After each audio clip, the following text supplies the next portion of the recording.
J'avais 18 ans quand j'ai appris que le corps peut devenir une arme. Pas n'importe quelle arme. Une arme silencieuse, invisible, capable de désarmer un homme armé sans qu'il s'en rende compte. J'ai passé 62 ans à essayer d'oublier l'odeur de cuir mouillé et de tabac bon marché qui imprégnait l'uniforme de Kurt Reinhardt cette nuit d'octobre où il est entré dans notre baraque avec un trousseau de clés pendu à sa ceinture, trop ivre pour remarquer que je les comptais une par une.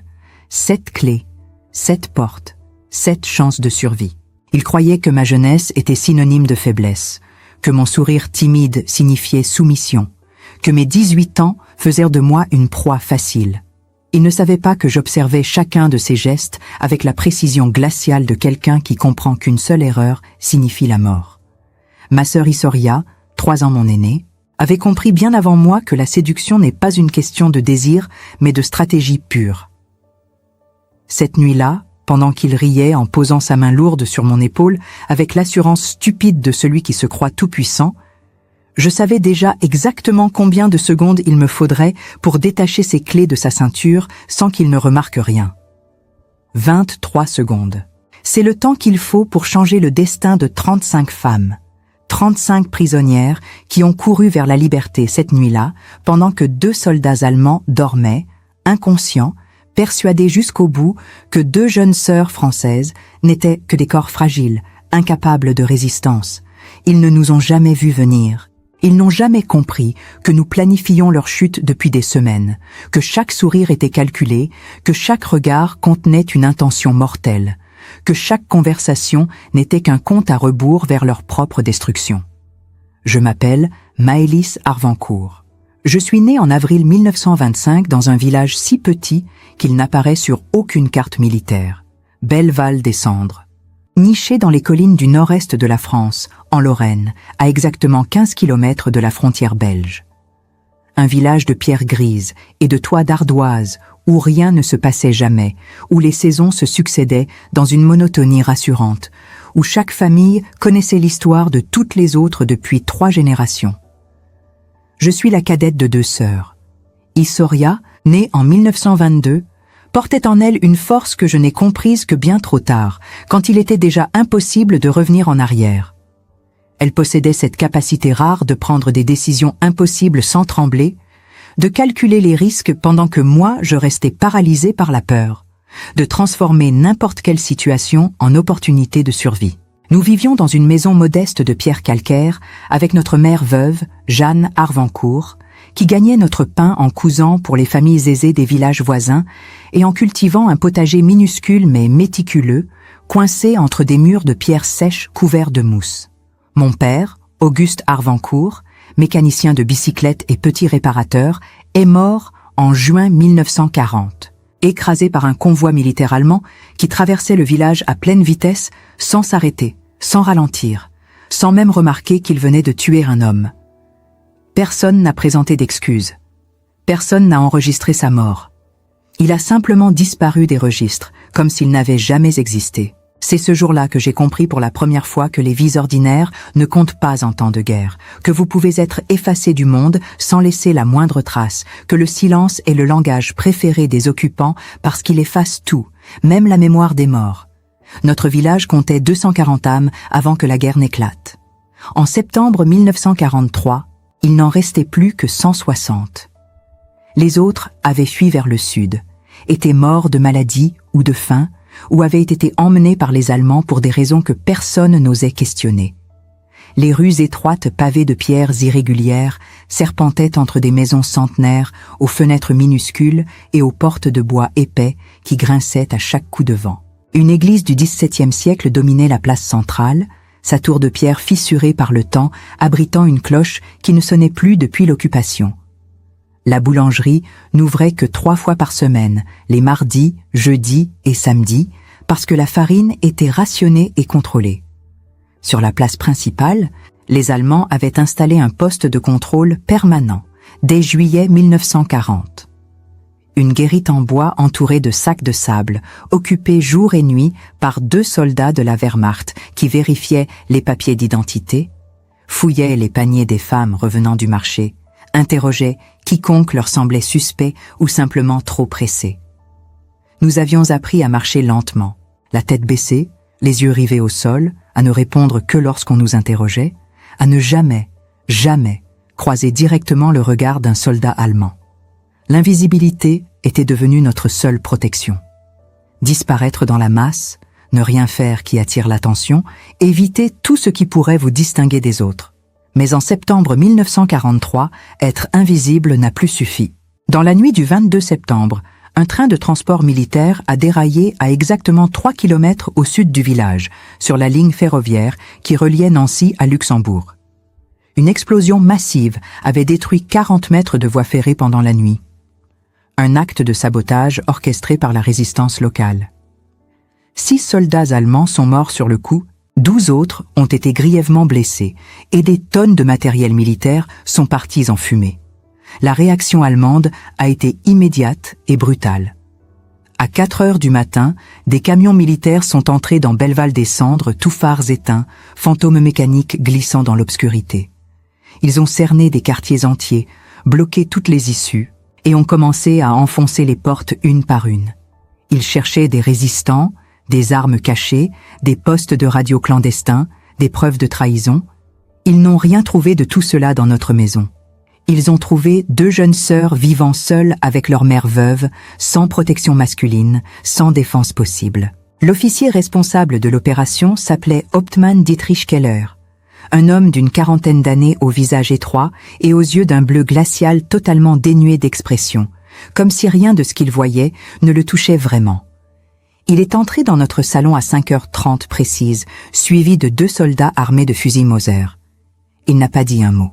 Il a simplement parcouru la pièce du regard, ouvert méthodiquement chaque tiroir, fouillé chaque armoire, inspecté chaque recoin avec une précision mécanique. Puis, il s'est tourné vers nous. Il a regardé Isoria, puis moi, puis notre mère. Son regard s'est attardé sur nous deux. Quelque chose a changé dans ses yeux. Pas de la compassion, pas de l'intérêt humain, juste un calcul froid. Il a fait un geste sec de la tête vers ses soldats. 2 hommes se sont avancés, nous ont saisis brutalement par les bras et nous ont traînés vers la porte. Ma mère s'est effondrée. Elle a hurlé nos prénoms, s'est jetée à genoux, a supplié en français, puis en mauvais allemand. Keller ne lui a même pas accordé un regard. Il est simplement sorti, nous laissant derrière lui comme des bagages sans importance.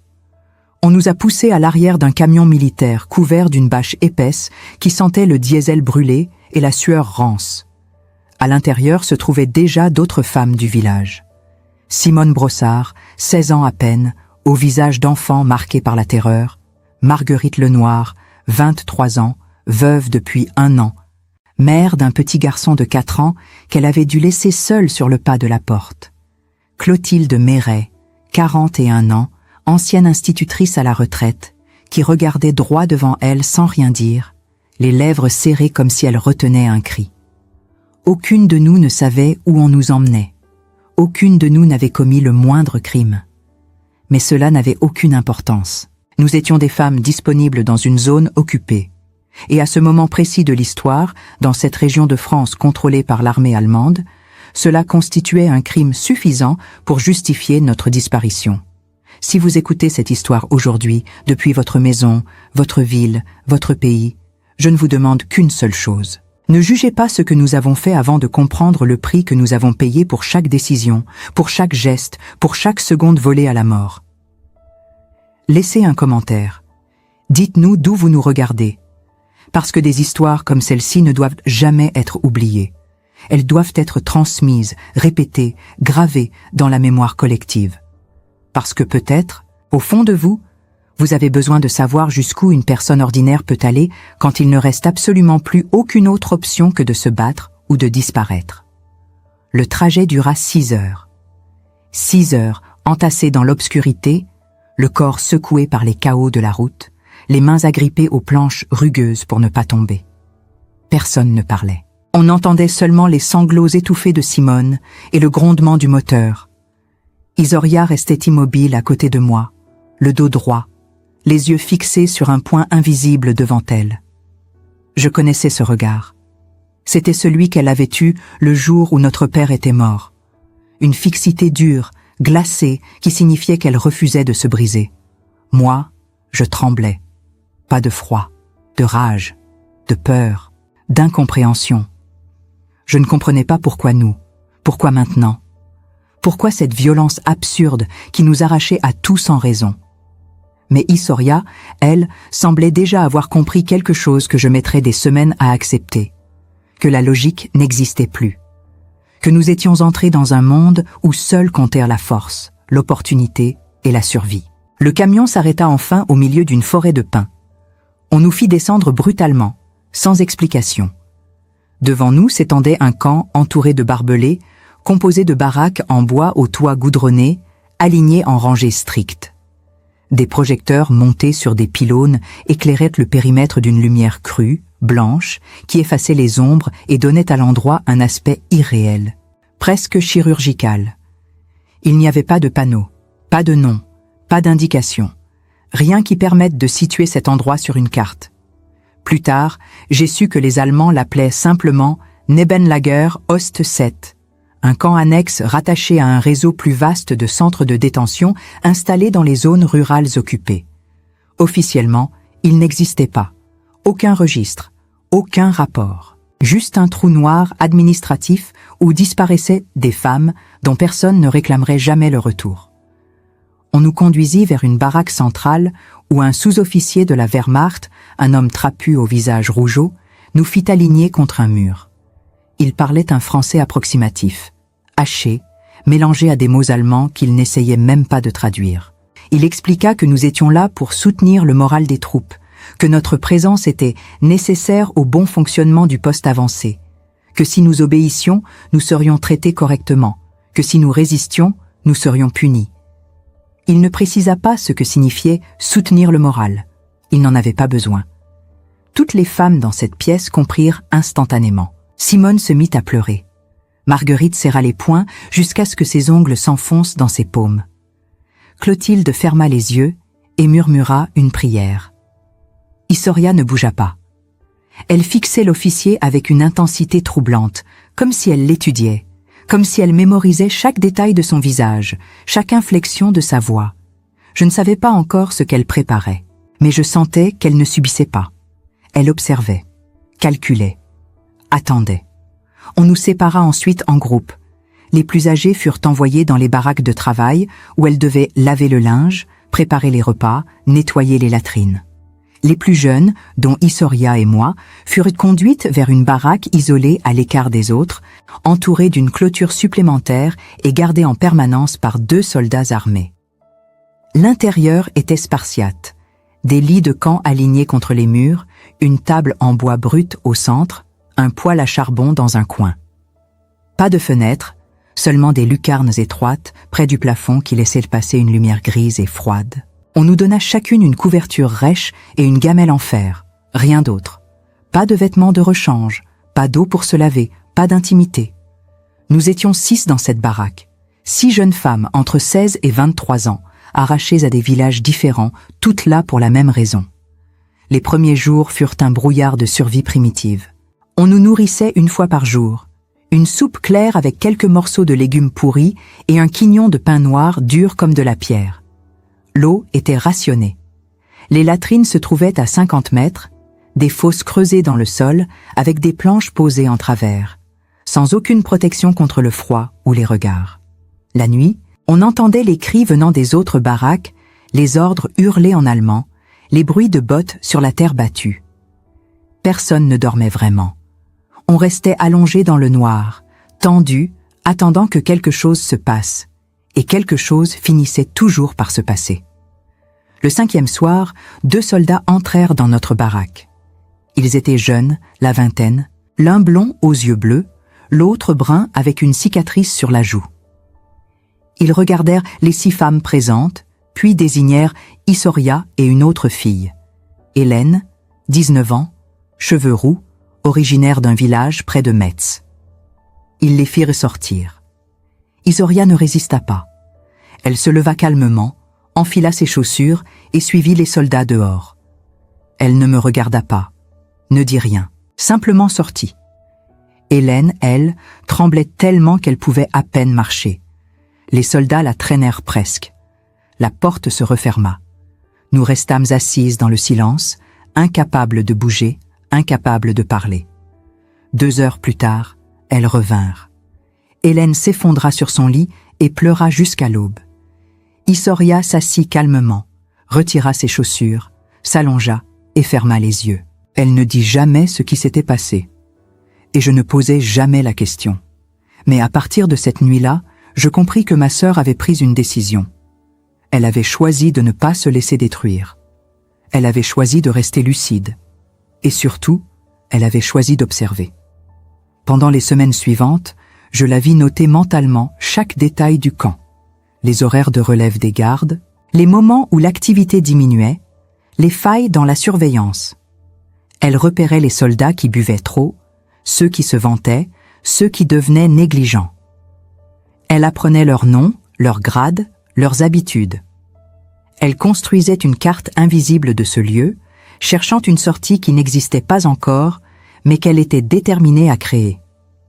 2 semaines après notre arrivée, un soldat commença à venir régulièrement.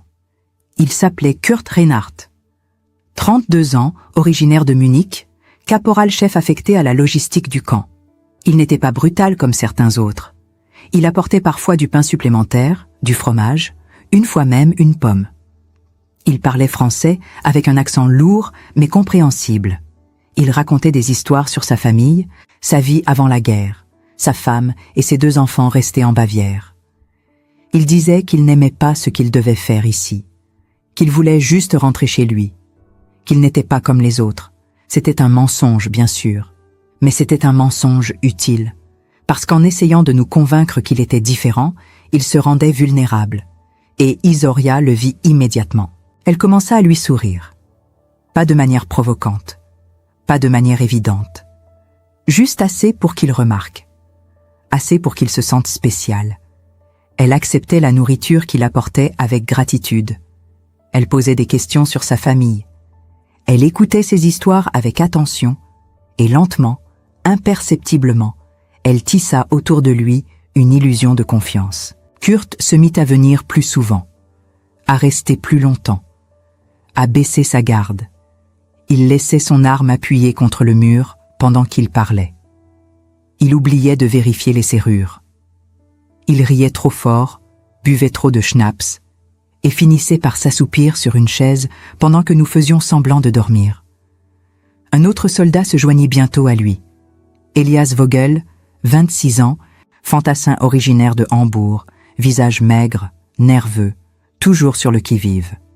Lui était plus difficile, plus méfiant. Mais il avait un point faible. Il était attiré par moi. Je le voyais dans son regard, dans la manière dont il détournait les yeux trop vite quand je le croisais. Issoria me le fit remarquer un soir, dans un murmure à peine audible. Elle me dit que nous devions utiliser ça, que c'était notre seule chance. Je refusai d'abord. Je lui dis que je ne pouvais pas, que c'était trop, qu'elle me demandait l'impossible.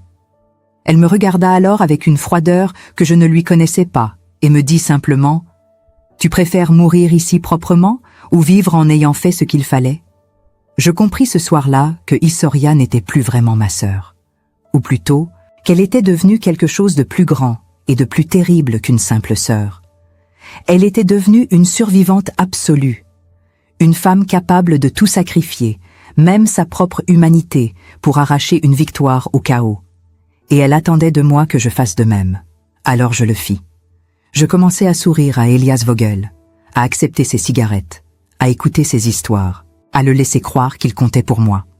Et lentement, comme Kurt avec Issoria, il baissa sa garde. Pendant 4 semaines, nous jouâmes ce jeu. 4 semaines à feindre la soumission, à calculer chaque geste, à mémoriser chaque détail. Kurt portait toujours un trousseau de clés attaché à sa ceinture par une chaîne métallique. Il y avait 7 clés. 3 pour les baraques, 2 pour les réserves, 1 pour l'armurerie, 1 pour le portail principal. Elias, lui, avait accès au registre des rondes et connaissait les horaires exacts des changements de garde. Ensemble, sans le savoir, ils nous donnaient tout ce dont nous avions besoin. Restait à trouver le moment, l'instant précis où le chaos deviendrait possible, où l'ordre se fissurerait suffisamment pour qu'on puisse s'y glisser et disparaître. Cet instant arriva le 27 octobre 1943, à 22h37 exactement. Je me souviens de l'heure parce que Kurt l'avait vérifié sur sa montre de poche juste avant que le générateur ne lâche. Le camp entier plongea dans le noir. Une panne totale. Les projecteurs s'éteignirent d'un coup. Les ampoules des baraques clignotèrent, puis moururent, et pendant quelques secondes, il y eut un silence absolu, comme si le monde entier retenait son souffle. Puis, les cris commencèrent, les ordres hurlés en allemand, le bruit des bottes courant dans tous les sens, les soldats paniqués cherchant la source de la panne, vérifiant si c'était un sabotage, une attaque, une évasion. Le chaos. Exactement ce que nous attendions. Kurt et Elias étaient dans notre baraque ce soir-là. Ils avaient apporté une bouteille de schnapps et du pain blanc volé dans les réserves des officiers. Ils étaient détendus, presque joyeux. Kurt racontait une histoire sur son fils, qui avait appris à faire du vélo. Elias fumait en regardant le plafond, les jambes étendues sous la table. Il ne s'attendait à rien. Quand les lumières s'éteignirent, Kurt se leva immédiatement, cherchant sa lampe torche. Issoria se leva aussi. Elle se plaça juste derrière lui dans l'obscurité. J'entendis un froissement de tissu, un cliquetis métallique, puis la voix de Kurt qui disait quelque chose en allemand, confus, cherchant ses clés. Il ne les retrouva jamais, parce que Issoria les avait déjà prises.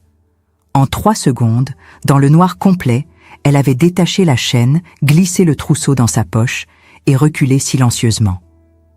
Kurt sortit en courant, appelant Elias. Elias le suivit. La porte claqua. Nous étions seuls. Issoria alluma une allumette. La flamme éclaira son visage. Ses yeux brillaient d'une intensité terrifiante. Elle regarda les autres femmes dans la baraque. Simone, Hélène, Marguerite, Clotilde, moi. Elle dit simplement « On a 7 minutes, peut-être moins, vous venez ou vous restez. Mais si vous venez, vous obéissez. Pas de questions, pas de panique. Vous faites exactement ce que je dis. » Personne ne répondit. Mais toutes se levèrent. Nous sortîmes dans la nuit. L'obscurité était totale. Seules quelques lampes torches trouèrent le noir au loin, du côté des bâtiments administratifs où les soldats s'agitaient. Nous longeâmes le mur de la baraque, courbée, silencieuse. Issoria avançait en tête, guidée par une mémoire parfaite des lieux.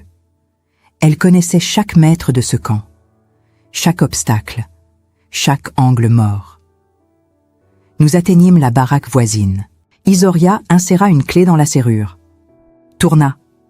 La porte s'ouvrit. À l'intérieur, 8 femmes nous regardèrent avec des yeux énormes, incrédules. Issoria murmura. « Sortez, maintenant. » Silence absolu.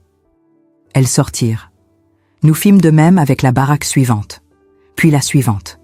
À chaque fois, Issoria ouvrait, murmurait l'ordre, et les femmes sortaient.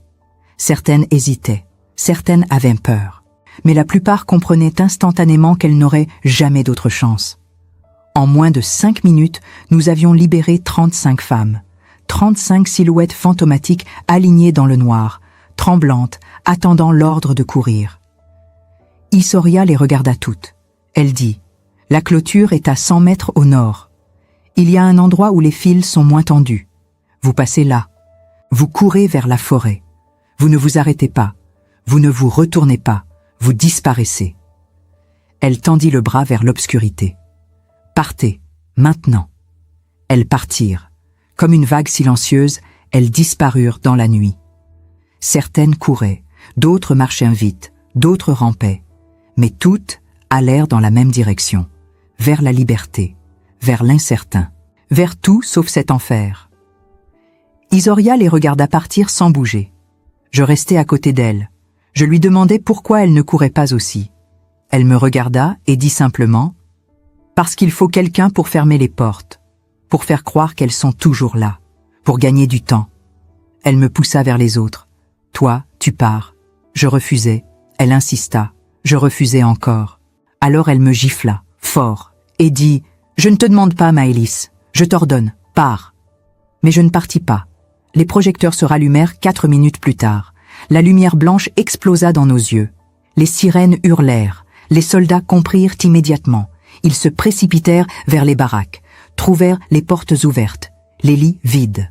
35 femmes disparues. Le camp explosa en chaos total. On entendit des ordres hurler, des chiens aboyants, des moteurs de camions démarrant. Isoria et moi courûmes vers la clôture. Mais nous étions trop lentes, trop tard. 3 soldats nous rattrapèrent avant que nous atteignions les barbelés.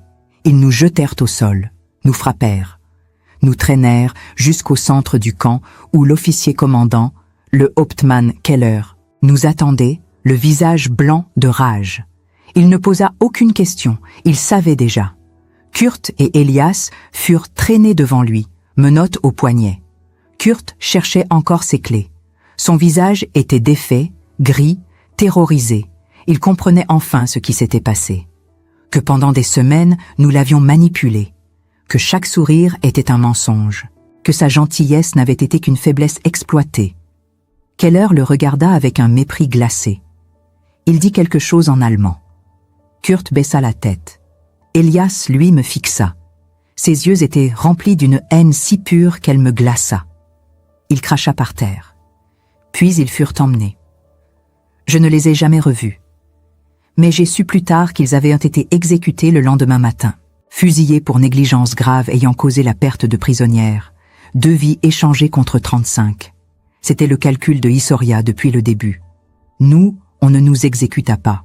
On nous enferma dans une cellule de punition. 2 mètres sur 2, sans fenêtre, sans lumière, sans eau. On nous laissa là pendant 8 jours. 8 jours dans le noir absolu, nourris une fois par jour avec une louche de soupe froide et un morceau de pain moisi. Isoria ne parla presque pas pendant ces 8 jours. Elle restait assise contre le mur, les yeux ouverts dans l'obscurité, respirant lentement. Moi, je perdis la notion du temps. Je ne savais plus si c'était le jour ou la nuit, si des heures ou des minutes s'écoulaient. Je dérivais entre sommeil et éveil, entre conscience et hallucination. Mais Isoria, elle, restait ancrée, lucide, indestructible. Le 9e jour, on nous sortit. Le camp avait changé. Plus de projecteurs la nuit, plus de gardes négligents, plus de liberté de mouvement. Les femmes restantes étaient surveillées en permanence, attachées la nuit, comptées 3 fois par jour. Et nous deux, Isoria et moi, on nous marqua, littéralement. Un officier médical nous tatouait un numéro sur l'avant-bras gauche. Pas comme dans les camps de concentration qu'on découvrirait plus tard. Juste un numéro à l'encre noire, grossier, fait à la main avec une aiguille et de l'encre de stylo. Pour nous rappeler que nous n'étions plus des personnes, que nous étions des unités, des objets inventoriés. Mon numéro était 47. Celui de Isoria, 46. Je l'ai toujours. Même aujourd'hui, 80 ans plus tard, je vois encore les chiffres déformés sur ma peau ridée. 3 semaines après l'évasion, des nouvelles arrivèrent. 22 des 35 femmes avaient été retrouvées. Certaines mortes de froid dans la forêt. D'autres capturées par des patrouilles, ramenées au camp, exécutées publiquement devant les autres prisonnières. On nous força à regarder. C'était notre punition. Voir le prix de notre révolte. Mais 13 femmes avaient disparu. Vraiment disparu. Aucune trace. Aucune capture. Elles s'étaient évaporées dans la nuit et n'étaient jamais revenues. 13 vies sauvées. Pour Isoria, c'était une victoire. Pour moi, c'était un cauchemar comptable. 22 mortes contre 13 sauvées. Quel était le bilan? Avions-nous bien fait? Je ne sais toujours pas. Nous restâmes dans ce camp jusqu'en janvier 1944.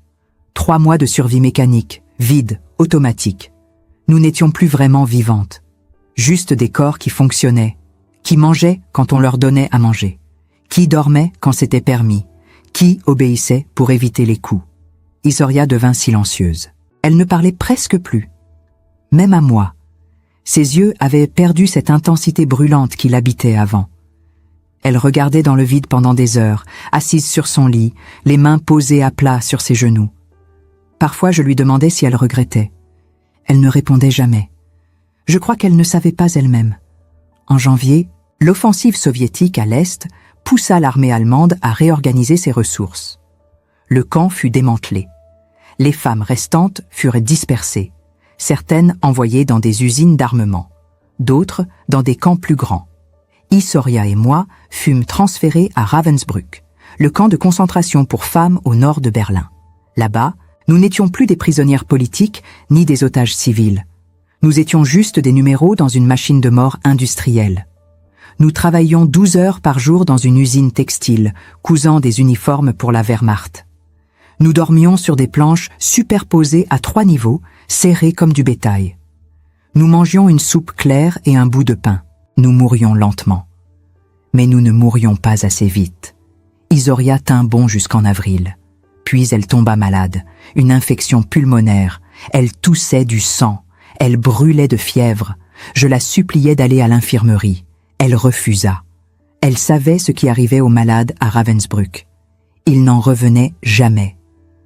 Alors elle resta couchée sur sa planche, tremblante, suffocant, tandis que je volais des bouts de pain pour elle, que je lui donnais ma soupe, que je la couvrais avec ma propre couverture. Elle survécut. Mais quelque chose en elle mourut pendant ces semaines. Quelque chose que je ne pus jamais lui rendre.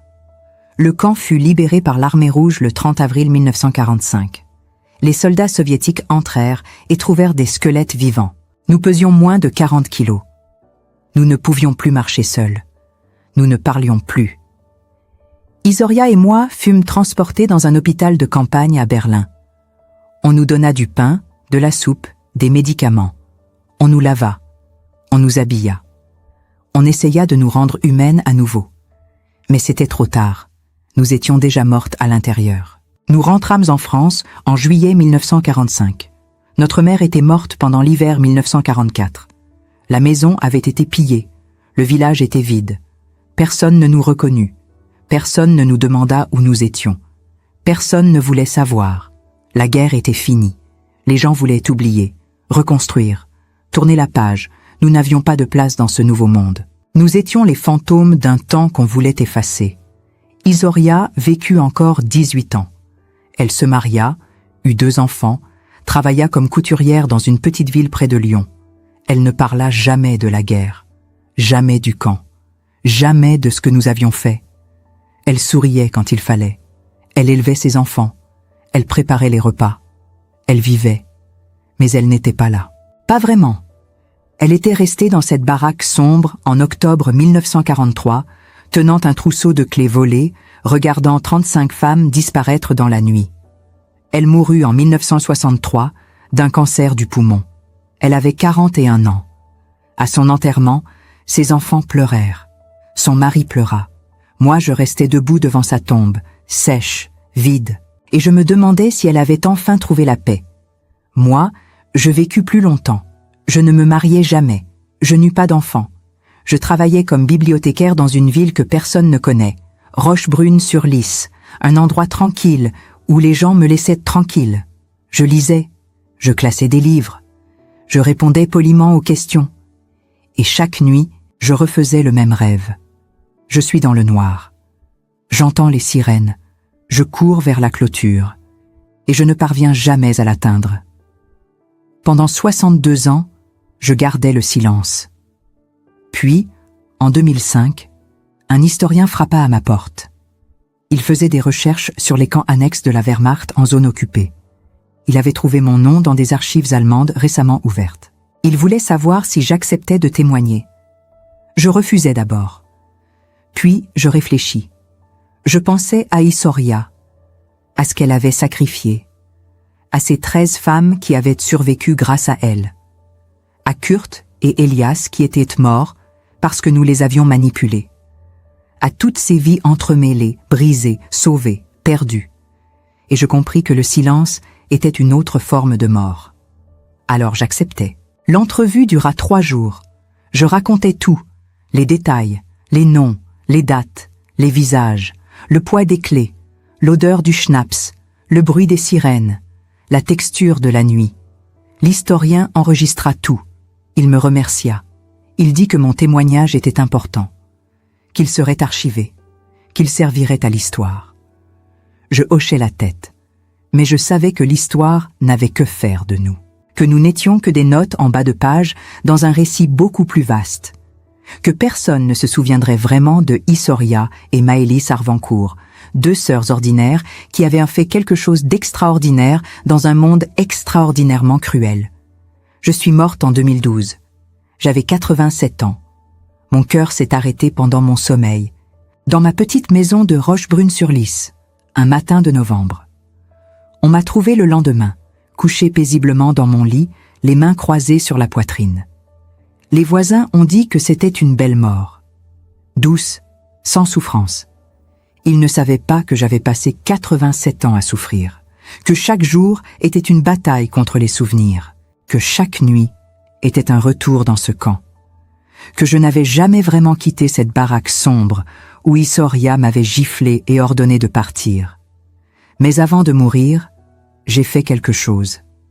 J'ai écrit une longue lettre adressée à personne en particulier.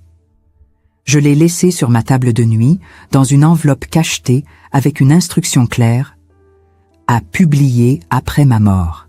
Dans cette lettre, j'ai raconté ce que nous avions fait, pas pour les historiens, pas pour les archives, mais pour les femmes, pour toutes celles qui, un jour, se retrouveront dans une situation impossible, où elles devront choisir entre la dignité et la survie, entre la morale et la vie, entre ce qu'elles croient être juste et ce qu'elles doivent faire pour continuer à exister. J'ai écrit que Issoria avait raison, que la survie n'a pas de morale, que quand on vous retire tout, votre corps devient la seule arme qui vous reste, que l'utiliser n'est pas une honte, que c'est une stratégie, une résistance, une forme de guerre menée avec les moyens du désespoir. J'ai écrit que nous avions séduit ces hommes, que nous leur avions menti, que nous les avions manipulés jusqu'à ce qu'ils baissent leur garde et que nous n'avons jamais regretté. Parce que grâce à ça, 13 femmes ont survécu, 13 vies arrachées à l'enfer, 13 victoires contre la machine de mort nazie.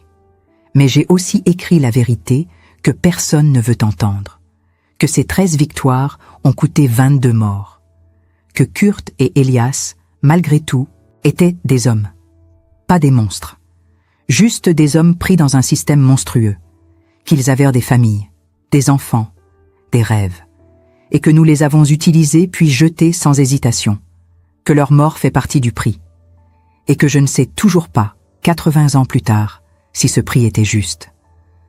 Je sais seulement qu'il a été payé, entièrement, par eux, par nous, par toutes ces femmes mortes dans la forêt, par Issoria qui s'est éteinte lentement pendant 18 ans, par moi qui ai vécu 67 ans de trop. La lettre a été publiée en 2013. Elle a fait scandale. Certains m'ont traité de collaboratrice, d'autres de menteuse, d'autres encore de héroïne. Mais la plupart n'ont rien dit, parce qu'ils ne savaient pas quoi dire. Parce que l'histoire que je racontais ne rentrait dans aucune case. Elle n'était ni belle ni édifiante. Elle était juste vraie. Et la vérité, parfois, est intolérable. Aujourd'hui, en 2025, il reste quelques traces de nous. Une plaque commémorative à Belleval-des-Cendres, mentionnant les femmes déportées en septembre 1943. Un document d'archives allemandes listant les prisonnières du Nebenlager Ost 7. Un témoignage enregistré conservé dans les collections du Mémorial de la Shoah à Paris. Et cette lettre, republiée dans plusieurs langues, lue par des milliers de personnes qui ne sauront jamais vraiment ce que nous avons vécu, mais qui, peut-être, comprendront un peu mieux ce que signifie survivre. Issoria me manque, même maintenant, même morte depuis 12 ans, même fantôme parmi les fantômes, elle me manque. Je voudrais lui dire que j'ai compris, que j'ai fini par accepter ce qu'elle savait depuis le début, que dans certaines situations, il n'y a pas de bon choix, seulement des choix possibles, et que celui qu'elle a fait, même s'il nous a coûté notre humanité, a sauvé des vies. 13 vies, peut-être plus. Si ces 13 femmes ont eu des enfants, des petits-enfants. Peut-être que quelque part, aujourd'hui, vivent des gens qui existent uniquement parce qu'une nuit d'octobre 1943, une jeune femme de 21 ans a eu le courage de voler des clés à un soldat allemand qu'elle avait séduit. C'est tout ce qui reste de nous. Une histoire, un témoignage, une lettre. Et cette question, laissée sans réponse. Jusqu'où êtes-vous prêt à aller pour survivre? Qu'êtes-vous capable de sacrifier? Votre dignité, votre morale, votre humanité? Et si vous deviez choisir entre sauver des vies et rester pur, que choisiriez-vous? Isoria a choisi de sauver des vies. Elle a payé le prix. Moi aussi. Nous l'avons toutes payé. Mais ces 13 femmes qui ont couru dans la nuit, qui ont franchi les barbelés, qui ont disparu dans la forêt et ne sont jamais revenues, elles ont vécu. Elles ont eu une chance, une seule. Et c'est Isoria qui la leur a donnée. Avec un trousseau de clés volées, un sourire faux, et un courage que personne ne devrait jamais avoir à posséder. C'est notre histoire, l'histoire de 2 sœurs prises dans l'enfer de la guerre, qui n'étaient ni saintes ni héroïnes, juste 2 jeunes femmes ordinaires qui ont fait ce qu'il fallait, qui ont survécu, et qui, des décennies plus tard, se demandent encore si elles ont eu raison. Je ne sais pas si vous comprenez. Je ne sais pas si quelqu'un peut vraiment comprendre sans avoir été là. Mais je vous le dis quand même. Parce que c'est important. Parce que l'histoire n'est pas faite que de grands hommes et de batailles glorieuses. Elle est aussi faite de petites victoires arrachées dans le noir, de choix impossibles pris par des gens ordinaires, de sacrifices dont personne ne parle, de prix payés en silence, et de fantômes qui hantent les survivants jusqu'à leur dernier souffle. Voilà ce que nous étions. Voilà ce que nous sommes restés. 2 fantômes, 2 sœurs, 2 femmes qui ont choisi de vivre, quel qu'en soit le prix. 62 ans après cette nuit d'octobre 1943, Maëlys Arvancourt a finalement accepté de briser le silence qui pesait sur elle comme une pierre tombale. Elle ne l'a pas fait pour la gloire, ni pour la reconnaissance, ni même pour la justice. Elle l'a fait parce que certaines vérités, aussi douloureuses soient-elles, méritent d'être entendues, parce que derrière chaque grande guerre se cachent des milliers de petites batailles invisibles, menées par des gens ordinaires qui ont dû faire des choix extraordinaires pour simplement continuer à respirer. L'histoire de Maëlys et Isoria n'est pas une histoire de héroïne. C'est une histoire de survie brute, de sacrifices impossibles, de lignes morales franchies dans l'obscurité quand il ne reste plus aucune autre option. C'est l'histoire de 2 sœurs qui ont utilisé la seule arme qui leur restait dans un monde qui leur avait tout pris. Aujourd'hui, alors que vous écoutez ces mots, prenez un instant pour réfléchir. Jusqu'où iriez-vous pour sauver une vie? Qu'accepteriez-vous de sacrifier de vous-même si c'était la seule manière de protéger quelqu'un que vous aimez? Maëlys a vécu 87 ans en portant le poids de cette question sans jamais trouver de réponse définitive. Isoria est morte sans avoir jamais pardonné ce qu'elle avait dû devenir pour que 13 femmes puissent courir vers la liberté. Leur histoire nous rappelle que l'histoire n'est pas écrite uniquement par les généraux et les dirigeants, mais aussi par des jeunes filles de 18 et 21 ans qui ont transformé leur vulnérabilité en force, leur désespoir en stratégie et leur humanité en courage pur. Ce documentaire existe grâce à des témoignages comme celui de Maëlys, des voix qui refusent de laisser l'oubli effacer ce qui s'est réellement passé dans les zones d'ombre de la guerre. Si cette histoire vous a touché, si elle vous a fait réfléchir, si elle a éveillé en vous quelque chose que vous ne saviez pas chercher, alors aidez-nous à faire en sorte qu'elle ne soit jamais oubliée. Abonnez-vous à cette chaîne pour découvrir d'autres récits de survie, de résistance et de courage ordinaire face à l'horreur. Activez les notifications pour ne manquer aucun témoignage. Partagez cette vidéo avec ceux qui comprennent que l'histoire véritable se trouve dans les détails que personne n'ose raconter. Mais surtout, laissez un commentaire. Dites-nous d'où vous regardez cette histoire aujourd'hui. Dites-nous ce qu'elle a éveillé en vous. Racontez-nous si vous connaissez, vous aussi, des récits de guerre oubliés dans votre propre famille, des grands-parents qui n'ont jamais parlé, des lettres retrouvées dans des greniers, des silences qui pèsent encore sur des générations entières. Parce que chaque commentaire, chaque partage, chaque like est une manière de dire que ces vies comptaient, que ces sacrifices n'étaient pas vains. Que Maëlys et Isoria Arvancourt, 2 sœurs d'un petit village français dont personne ne connaissait le nom, mérite d'être rappelé à la mémoire collective. Avant de partir, posez-vous cette dernière question. Et si c'était vous? Si demain, le monde s'effondrait autour de vous, si tout ce qui vous définit vous était arraché, si vous vous retrouviez face à un choix impossible entre votre dignité et votre survie, que choisiriez-vous? Maëlys a vécu toute sa vie avec cette question. Peut-être que vous n'aurez jamais à y répondre. Mais peut-être que comprendre ce qu'elle a vécu, honorer ce qu'elle a sacrifié et transmettre son histoire est déjà une forme de réponse. Merci d'avoir écouté jusqu'au bout. Merci de vous souvenir.